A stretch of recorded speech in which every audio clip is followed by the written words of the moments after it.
Halo Sobat Pratama, beberapa waktu lalu pada video ini kita sudah membahas fasilitas pajak penghasilan atau PPh di pasal 31A Undang-Undang PPh. Selain fasilitas tersebut, ternyata ada lagi loh fasilitas PPh yang lain di Undang-Undang PPh, yaitu di pasal 31E. Sobat Pratama yang sudah terbiasa mengisi dan melaporkan SPT tahunan PPh Badan mungkin sudah familiar ya dengan fasilitas PPh pasal 31E ini. Yuk Sobat Pratama, kita bahas lebih lanjut bersama saya, Devan, dalam Barudak, memahami fasilitas pengurangan tarif PPh Badan berdasarkan pasal 31E Undang-Undang PPh.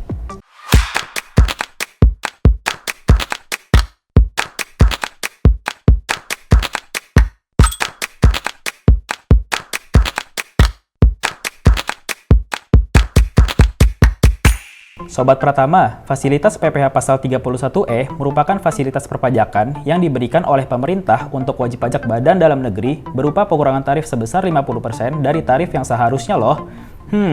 Kriterianya apa aja ya untuk dapat pengurangan tarif ini? Jadi, berdasarkan pasal 31E Undang-Undang PPh, diatur bahwa wajib pajak badan dalam negeri dengan peredaran bruto sampai dengan 50 miliar rupiah mendapat fasilitas pengurangan tarif 50% dari tarif sebagaimana dimaksud pada pasal 17 ayat 1 huruf B yang dikenakan atas penghasilan kena pajak dari bagian peredaran bruto sampai dengan 4,8 miliar rupiah. Oh iya, perlu diketahui ya bahwa bentuk usaha tetap atau BUT merupakan subjek pajak luar negeri, sehingga tidak mendapat fasilitas pengurangan tarif ini ya Sobat Pratama. Ngomong-ngomong soal peredaran bruto, sebenarnya peredaran bruto itu dapat dari mana sih?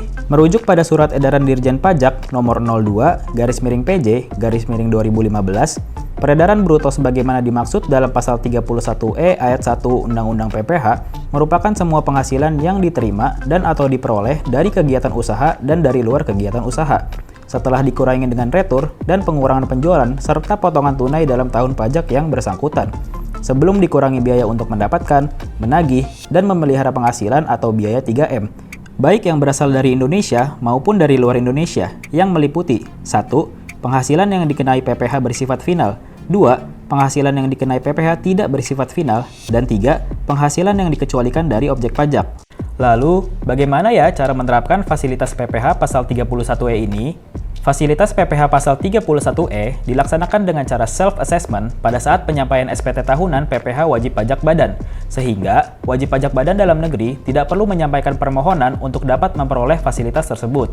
Pada saat penyampaian SPT tahunan PPh, wajib pajak badan dalam negeri dengan peredaran bruto sampai dengan 50 miliar rupiah dapat melampirkan lembar penghitungan fasilitas PPh pasal 31E yang dapat Sobat Pratama lihat di lampiran 2 SE Dirjen Pajak nomor 02/PJ/2015 berikut ini.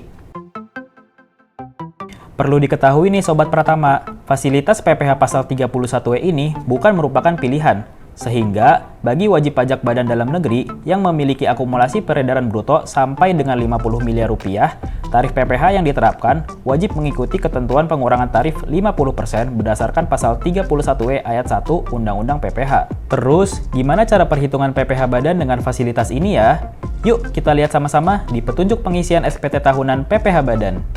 Penghitungan PPh terutang berdasarkan pasal 31E dapat dibedakan menjadi dua, yaitu 1. Jika peredaran bruto sampai dengan 4,8 miliar rupiah, penghitungan PPh terutang adalah sebagai berikut. PPh terutang yaitu 50% dikali 22% dikali seluruh penghasilan kena pajak. 2. Jika peredaran bruto lebih dari 4,8 miliar rupiah sampai dengan 50 miliar rupiah, penghitungan PPh terutang adalah sebagai berikut.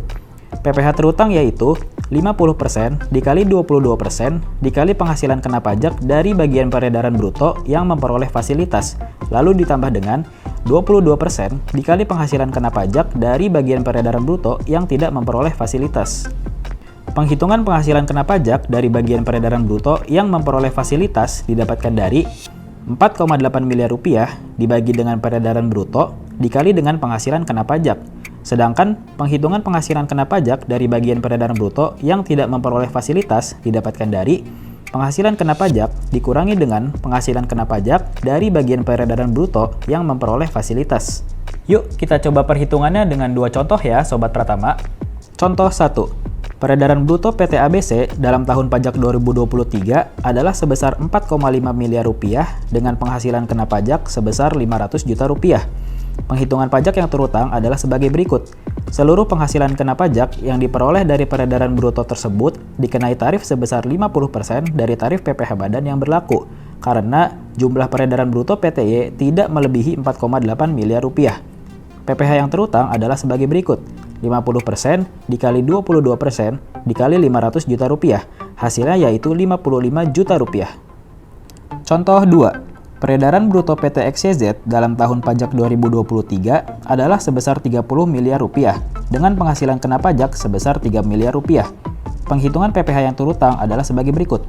1. Jumlah penghasilan kena pajak dari bagian peredaran bruto yang memperoleh fasilitas yaitu 4,8 miliar rupiah dibagi dengan 30 miliar rupiah dikali dengan 3 miliar rupiah.